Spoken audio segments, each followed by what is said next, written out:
You know, in the run-up to the passage of the tax bill, the mainstream media pretty much painted it as if this thing passes, it's going to be a boon for just rich people and big corporations and Armageddon. It's going to be the end of the world.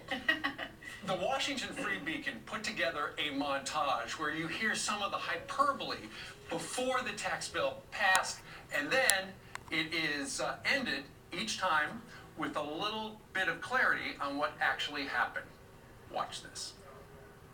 It feels like you're relying on this tax cut of the corporations, of the wealthy, to trickle down. Yeah, Southwest and American Airlines both announcing they're going to give $1,000 bonuses to employees following the tax overhaul. So you're creating a huge tax cut, right, and you might not get wage growth. Right. The Capital One Financial, which just confirmed to CNBC that they will raise the minimum wage for all U.S.-based employees at Capital One to $15 per hour. And anybody who thinks that this corporate tax cut is going to trickle down to lift wages has a staggering ignorance of how public companies function. Wells Fargo said it would raise its minimum wage to $15 per hour. I'll ask you plainly, are you living in a fantasy world? AT&T announced that it will invest $1 billion in the U.S. in 2018. Also, for 200,000 workers, it would provide them a $1,000 bonus.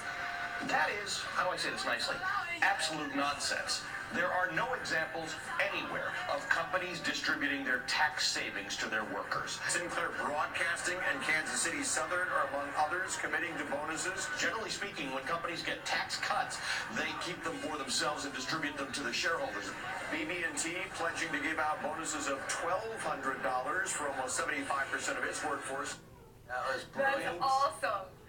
That is, I wrote No trickle down, no bonuses. no examples anywhere. This is nonsense. It's a fantasy world. If you believe that wages are going to go up, it is staggering ignorance. And not only that, the other reported thing is people are hiring.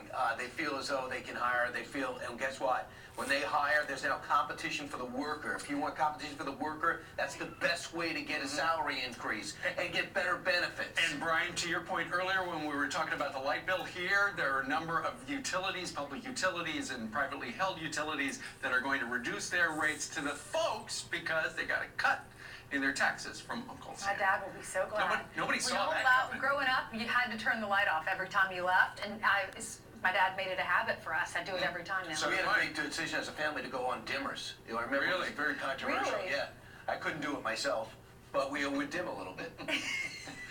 Well, there How do you you go. mean you couldn't do it yourself? I actually didn't know how to do the outlets, but we had someone come in and put Your brother has done it for me before. He could do it at 4 years old. Look at that.